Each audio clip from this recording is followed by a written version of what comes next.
beautiful. The moon, so more beautiful. No. Hi, gang. It's Chris, Billy, and Tanya at the studios of WFC3. We're hanging out for a little bit more monkey business. No interviewing me today, right? Nope, not this week. Yay! Billy, you keep finding the coolest entry music. And just a complete accident. That is just, I love it. Nothing happens by accident.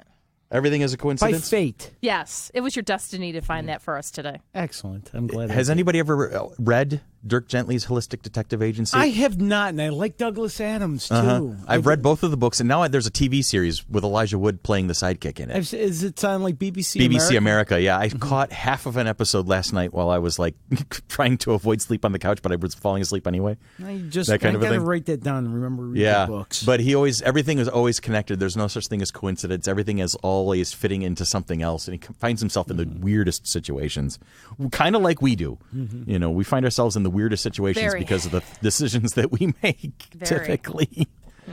But anyway, here we are. We're going to talk about geeky stuff. We're going to talk about geeky stuff because we always do, really. We always talk about, well, we try to at least. Oh, okay. Sometimes we digress and we talk about other things. Was it digressions and side questings? Yes, I think that's pretty much going to be like whenever we don't have a topic, that's going to be the digressions and side questing. I believe we have a topic today. But we have a topic today. Before we get to that topic, though, we recently had the loss of the original, the man who brought Batman to the forefront of all of our attention, Adam West.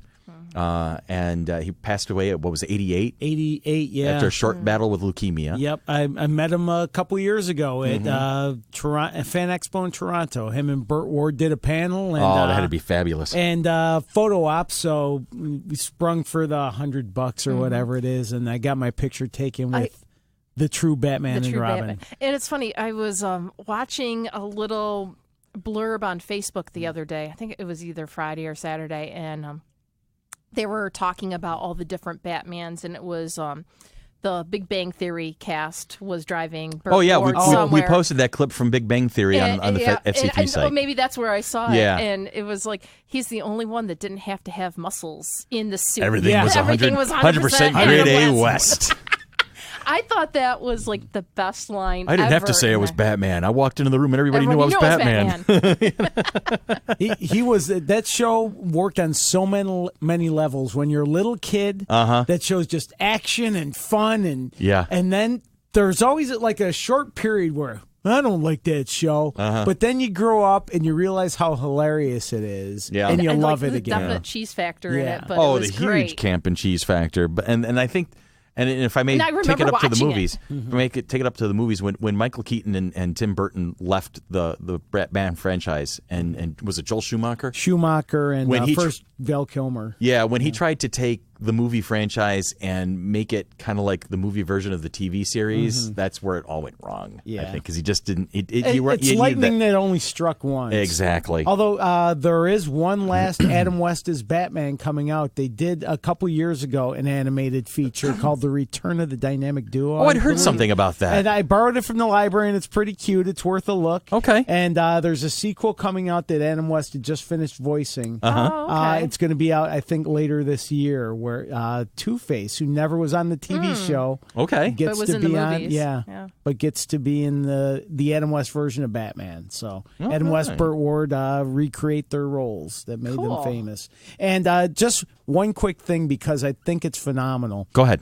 You know how much I love Kevin Smith. He's got a podcast called Hollywood Babylon. Okay. With him and L.A. radio guy and an actor named Ralph Garman.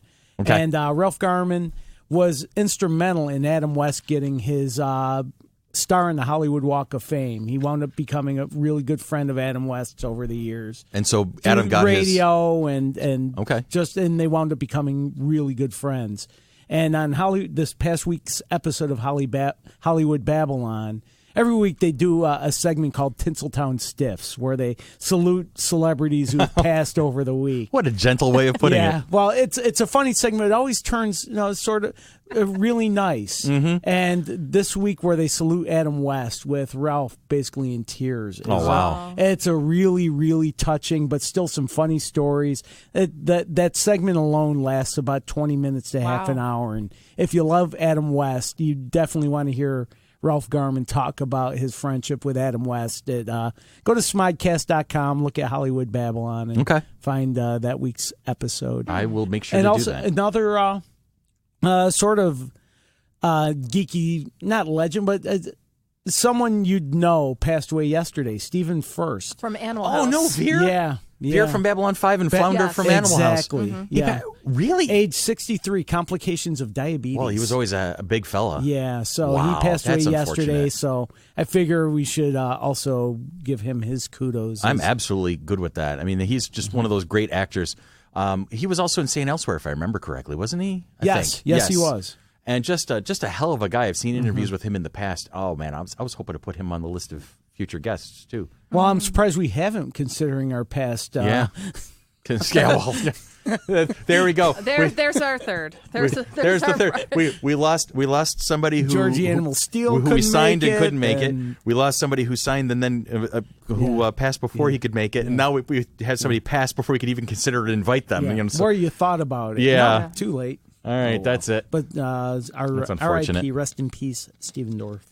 And one of my favorite Veer scenes was one of the ultimate callbacks ever in TV series history, where he makes a threat to a guy in like season 1, and then all the way back in season 3, there's this tiny little like niche scene in the back where he gets that all comes full circle, where he gets that dig in, and he gets to do that little wave, and it's for me, that's one of the moments that sold Babylon 5 for me. It was awesome.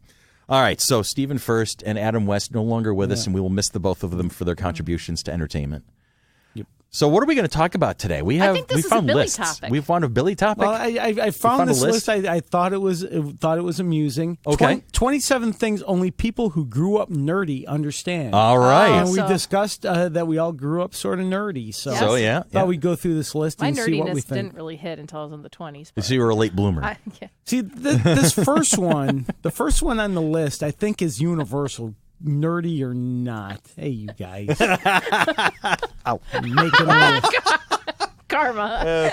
Things are falling apart fast over here. All right, so what's number 27? Let's just jump right in. Actually, okay, the first one, you had a crush on someone who had absolutely no idea who you were. Okay. Oh, yeah. I think that one's universal. Yeah, that's universal. You don't need to be a nerd for that. Exactly. I can think of there's a couple of girls from when I was younger, yeah. Okay. Karen Montana was mine. So if you're listening, I'm a radio star. No. Shut up. Radio legend. Yeah, exactly. Number 26. Or 2. Oh, 2. Or, yeah. Are you going up or down? It starts at 1 and goes to 27. Oh, so okay. That's how I'm all right, doing so we'll work our way up. It's a pretty fair bet you had a T-shirt with a math pun on it. Oh, did I? No, I didn't. I don't think I did. I did not have one. I do have one now because I teach math. Yes. I have the one that has the right triangle. It says find X, and then it says here it is. Yeah. Okay. Yeah. So I have it now. Okay. But it took me 40 years to get to it. I'm looking at a T-shirt, an example. Can you explain that one to me? I think the last word is pi, for sure. There's like a square root of -1.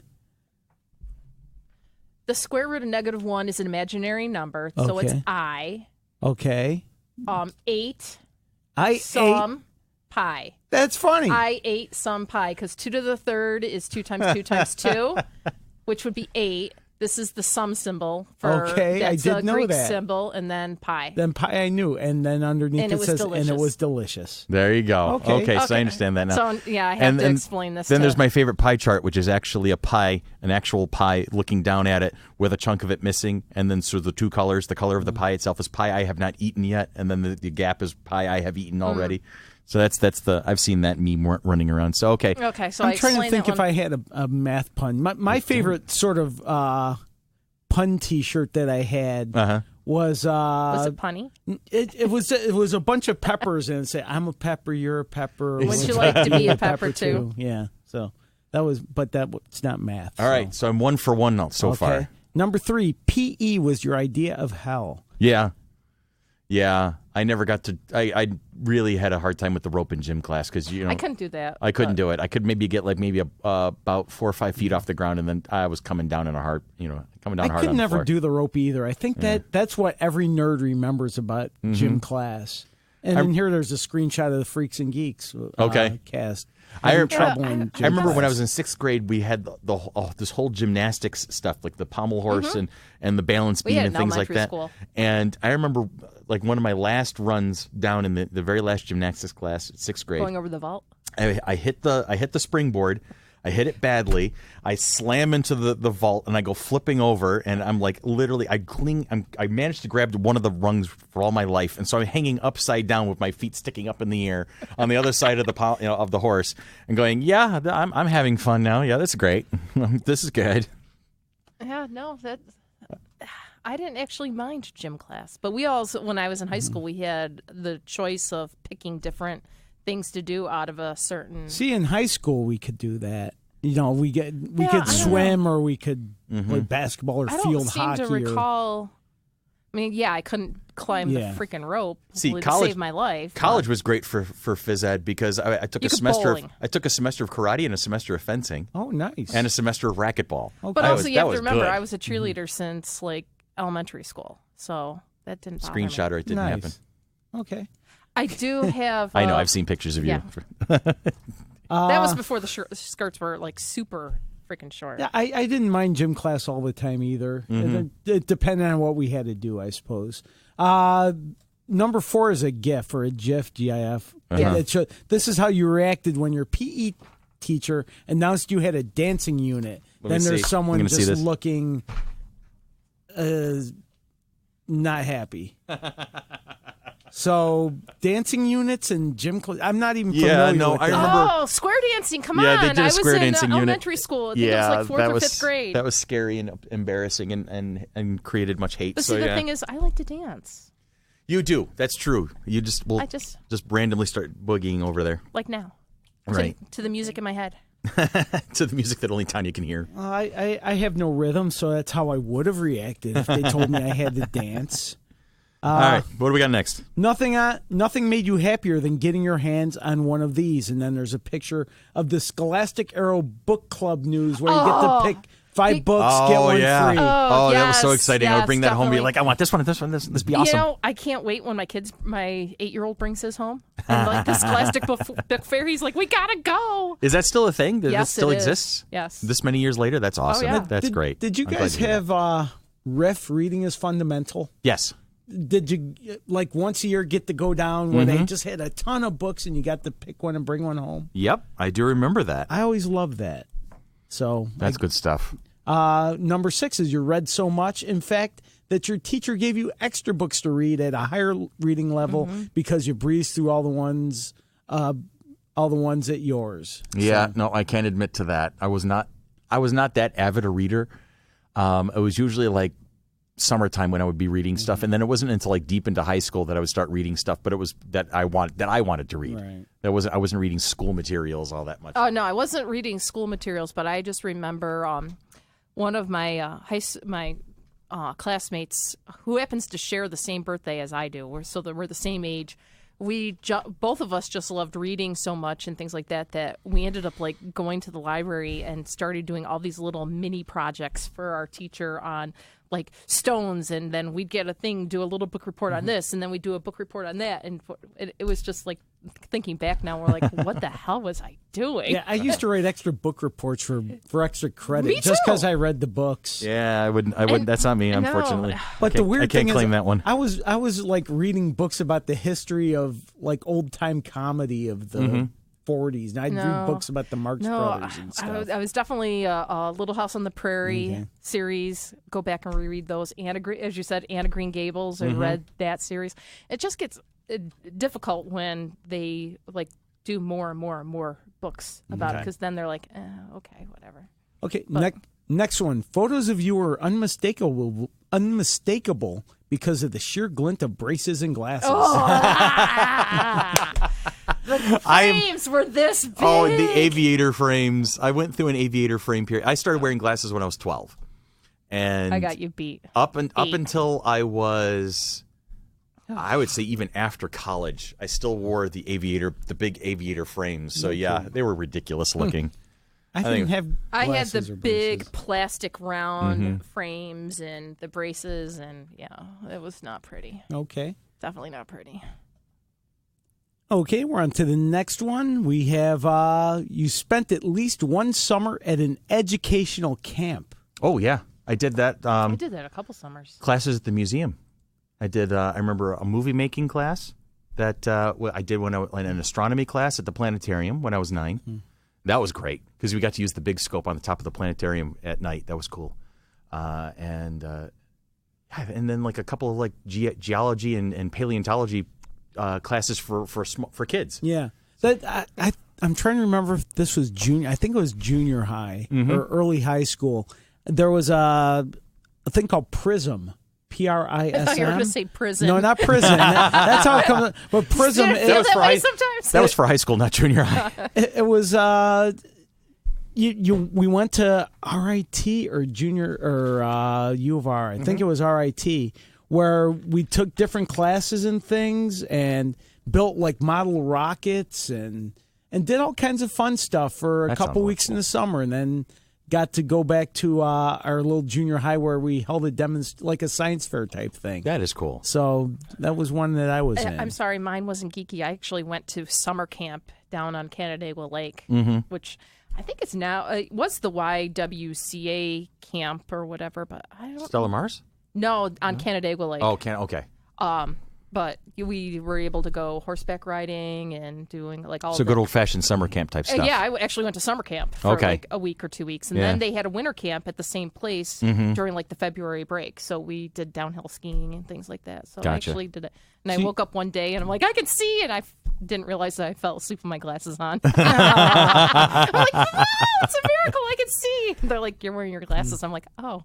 Okay, I feel stupid now. That's funny. But it was funny. Sorry, I can't top that. That's good. Okay, next. Your parents made you watch PBS, and you loved it. Oh, yeah. Absolutely. Yeah. That's how I discovered Doctor Who.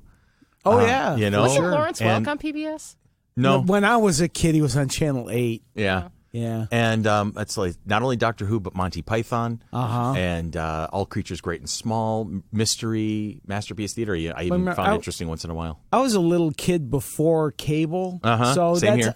I grew up literally learning from Sesame Street, Mr. Rogers, Electric Company, Zoom. The Great Space Coaster. Was that on that was PBS or was no what was the one that had Gary Gnu's? That was Great Space Coaster. Was it? Okay. Oh, Gnu's. I think that might have been more Nickelodeon. with Gary Gnu. Yeah. That was more Nickelodeon, so that was a cable thing. But I learned from all that stuff. Even watched a show called Hodgepodge Lodge on PBS, which was a plant lady that taught you things. There was a day that my mom lost me where she was getting ready for work or whatever, and she was like running through the house. She couldn't find me, and I was downstairs sitting in front of the TV watching Sesame Street, and I never heard her calling me. But she's running around the house frantic because she didn't know where I was. You're watching Sesame Street like a good kid. There you go. Okay, Tanya, you'll have to tell us this one. You had a crush on Bill Nye, or at least thought he was the man. No, I can't do that. What are you laughing at? Because you had actually the crush on Bill Nye. No, I did not have the crush on Bill Nye. No crush on Bill Nye. I mean, I like Bill Nye the Science Guy, but I wouldn't say that I had a crush on him. Okay. Next, you're a proud mathlete. Now, my sister was on the math team at her high school. Man, so I'm racking up the points in the no column so far. Do you remember the high school show that was on WXXI called Brainstormers? I do. Yes.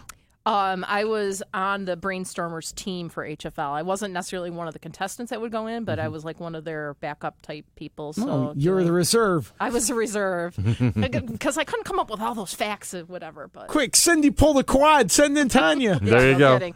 But yeah, so it was like I think the coolest thing to go down to the WXXI studios to have them do the little quiz show. So not only did you watch PBS, you could have been on. I could have been on it. Could have been. Yeah, Battle of the PBS network stars.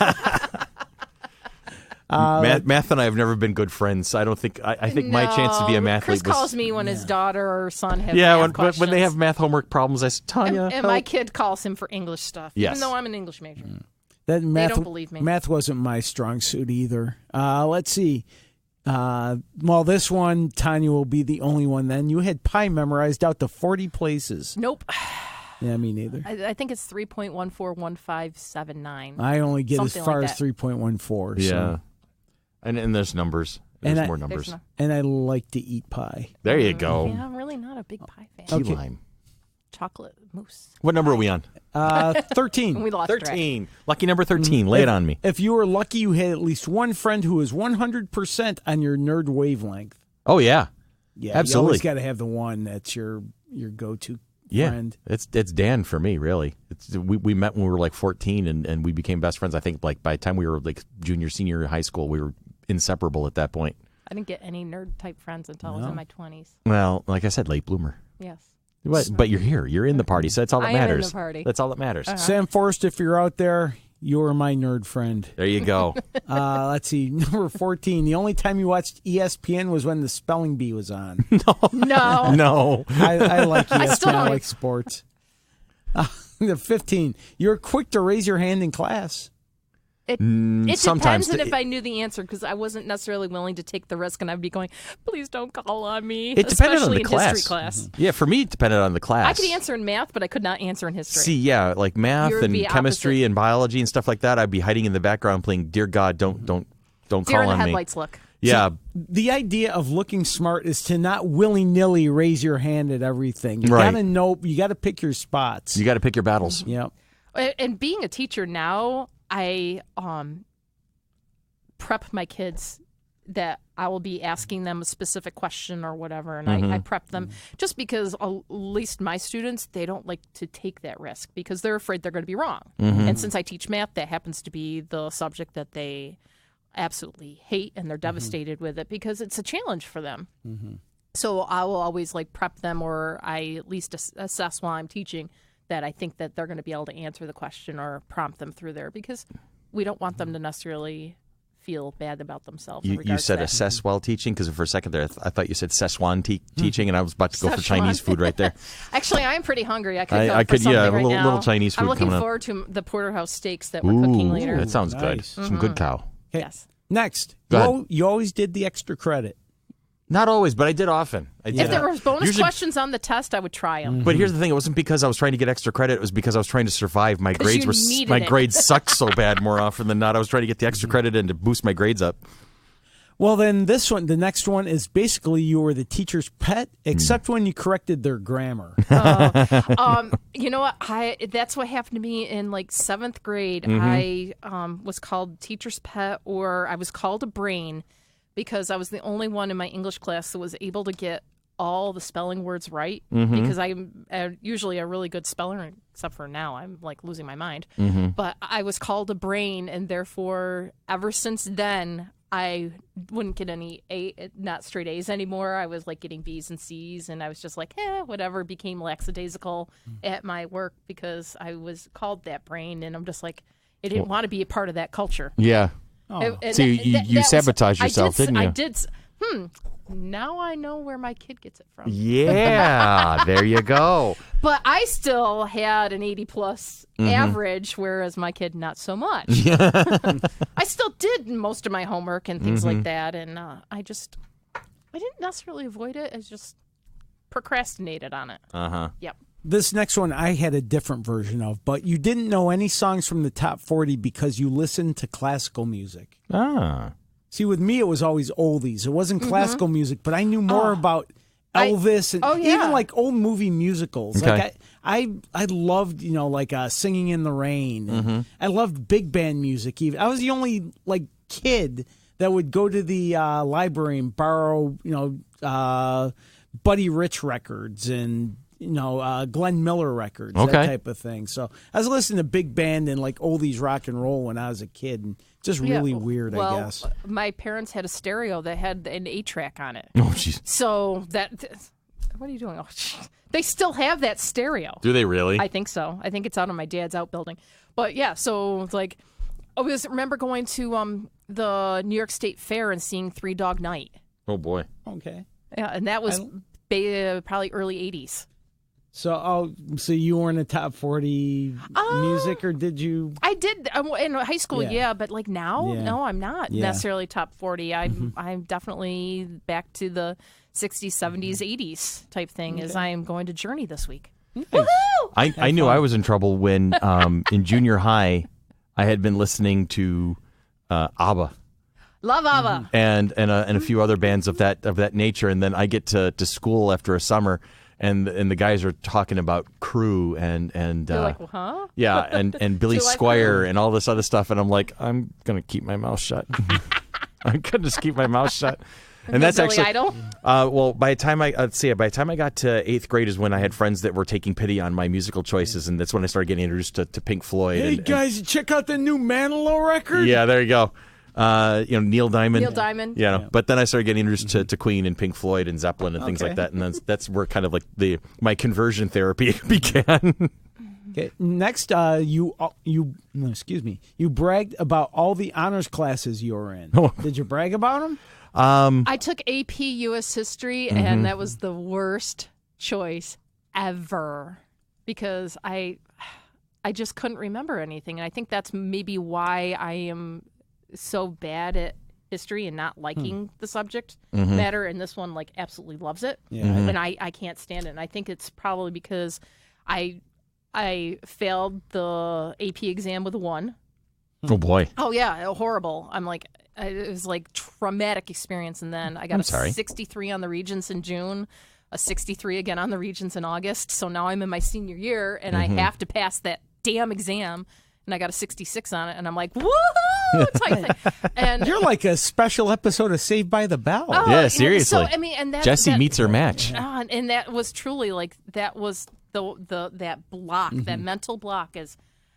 I just couldn't get through it. And from the AP exam up to the Regents exam, we watched The Good, the Bad, and the Ugly in class. And I think that's why I can't stand spaghetti westerns.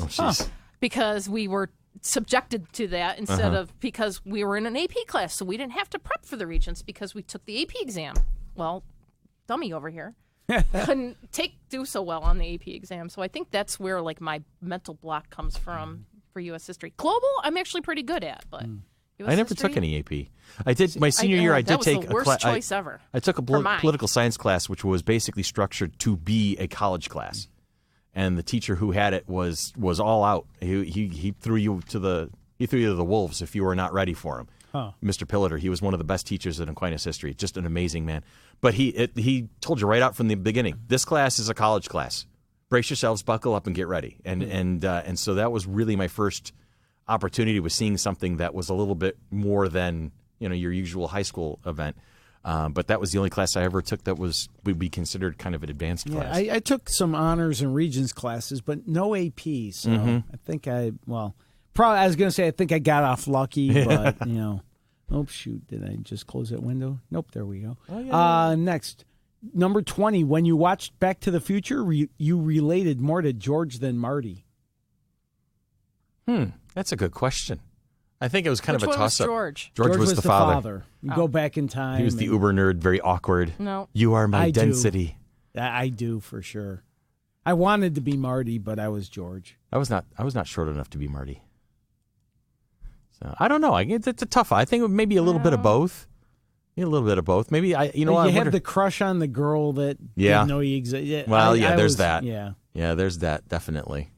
You're caught in a tree. People, no, what? No. Number 21. You were probably really into something that the cool kids thought was lame. Yeah. Of course. Absolutely. Yeah. In fact, they show the little picture here. It might be some Dungeons. What is this, Tanya? Is this anything I should know what it is? You know what that is? Well, there are little figures that you could use for Dungeons and Dragons, but it looks like a board game that would use that stuff. Okay. Next, number 22. You made jokes only grown-ups laughed at. I was never a person that did a lot of jokes. You saw my joke last time was why I was 6 so afraid of 7. Yeah. So I'm like, I'm usually not much for actual jokes. Comedy. And it's more along the lines of if I see an opportunity to say something a little bit off center, that I'll take it. Really? I mean, not necessarily off color, but definitely off center. And so I will make those, just some cutting remarks type of thing, or some sort of, observation or something like that. Yeah, I definitely said things that kids didn't always get. Sometimes grown-ups didn't get it. Sometimes but you would laugh at yourself because you're so damn hilarious. Yeah. People just look at you like a dog that heard a new noise. So, number 23, your parents tried to get you to fit in more, but you just weren't having it. No, I was always that little social butterfly. I was always saying hi to everybody and things like that. And I was an only child. Well, I still am an only child. So, still am. So, I mean, they would sign me up for stuff just so I'd have other people to hang out with. Yeah. But it wasn't like a forced kind of a thing. Like I played soccer, I played softball. I would go to these little summer classes and things like that. But it was more of just kind of have something, to interact with other folks. I was in Boy Scouts for about 3 weeks and just realized it wasn't for me. I did Cub Scouts for a couple of years, yeah. I made it to Weevillows, but then that was it. I just I was too into brownies. I'm not even going to. There's an easy joke. I almost said it. Oh, darn. Number 24. On the rare occasion you did try and attack Cooler, it never came off quite as well as it did in your mind. Absolutely. Yeah, sure. Oh, man, I am a legend in my own mind. I really am. To this day, seriously, like I can remember walking into one of the panels at FC3 2017. And I'm like, I'm striding down the middle and I'm saying hi to people, and a couple people are just staring at me like, who is this guy? And that's very humbling. We get to the front of the room and they're like, really? It's you? Okay. And I'm like, oh, God, I don't know what to do now. That's funny. Number 25, you read the encyclopedia for fun. We actually had a set of encyclopedias that my mom bought in the 80s from that encyclopedia sales guy that comes around. We had a set from like 1983 or whatever, the set of Encyclopedia Britannicas, and it was on the shelf outside my bedroom. And the one I thought was fascinating, it was the overlays of the human body. Okay. All the transparencies. Grey's Anatomy and stuff like that? That would overlay Not the show. The show's pretty good, too. that you had the bones, and then you had the blood vessels, and then you had the muscular things, then you had the organs, and then you had the skin. So you just everything overlaid. And you found that fascinating. I thought it was just really cool, but how it. There was a journalist long ago, or an essayist, who would have a regular spot in the paper, the things I found while researching something else. And it would be his travels through encyclopedias and stuff like that. And I never really truly appreciated it until Wikipedia became a thing. Because I have actually spent long hours. I would go to Wikipedia to look for something I was interested in, something I was... Falling down rabbit holes on the internet. Boom. Yeah, and then all of a sudden I'm like clicking this and clicking that, and the next thing I know I'm studying the battle tactics of World War II on Wikipedia, and I'm going from battle to battle. Or like when the Pope passed away, when John Paul II passed away, and I was curious. I wanted to know about the line of the Pope, so I go to Wikipedia, the line of Pope, and I'm doing research on the line of the Pope, or the presidents. I at one point because I was a political science minor in college, at one point I actually knew I could name off every president in chronological order. Oh, yeah. I used to be able to name all 33 Elvis movies. There you go. See, and that's more important, really, when you think about it. Chris could do every episode of Doctor Who. No, not every episode. Oh, my God. No, not a chance. The funny thing is... A good portion of them. The thing with the picture that goes with the you read encyclopedia for fun...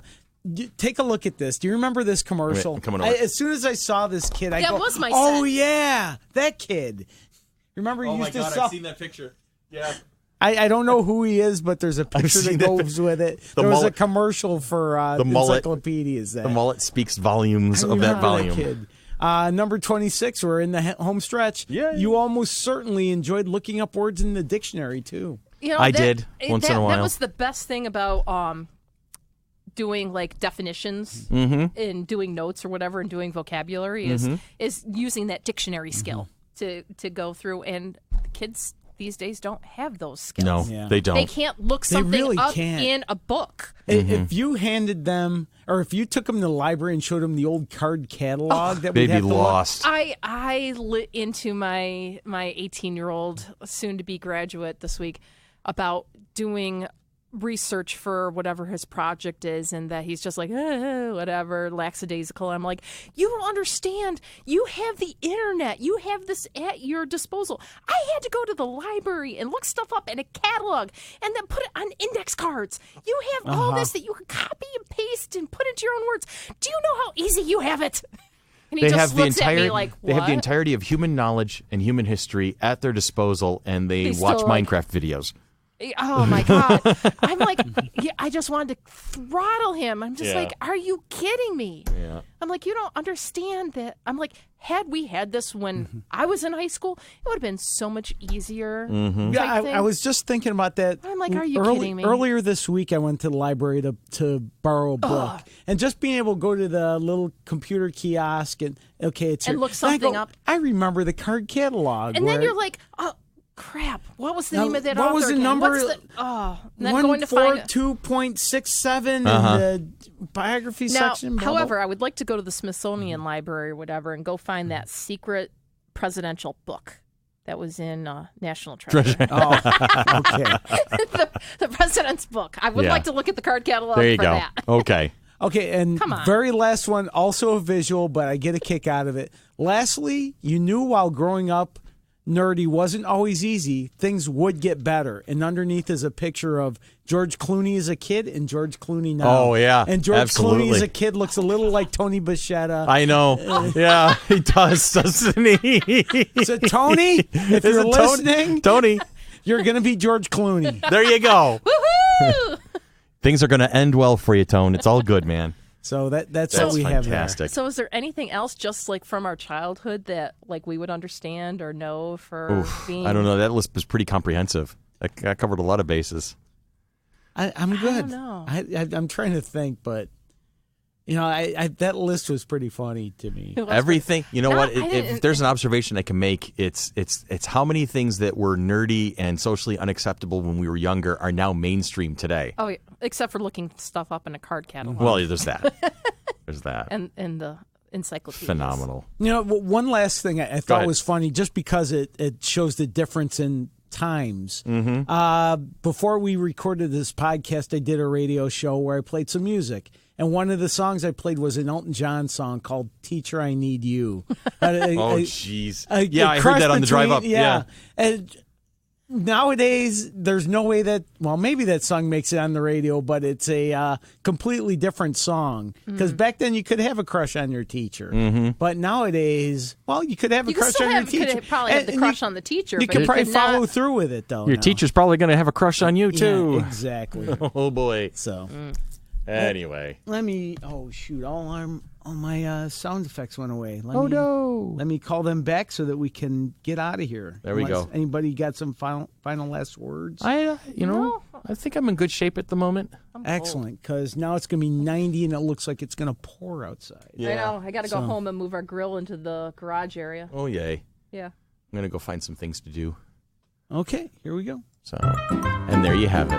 And this has been Monkey Business. Lots of monkey business. Lots of monkey business. A product of the Mighty Monkey Corporation, purveyors and creators of the Flower City Comic Con, coming at you in 2018 at the Rochester Riverside Convention Center. Like us on Facebook, follow us on Facebook, and love us. Tell all your friends. And tell all your friends, and love us throughout the rest of the world. www.facebook.com/FC3ROC.com. Woohoo. We will see you guys next week. Have a great one.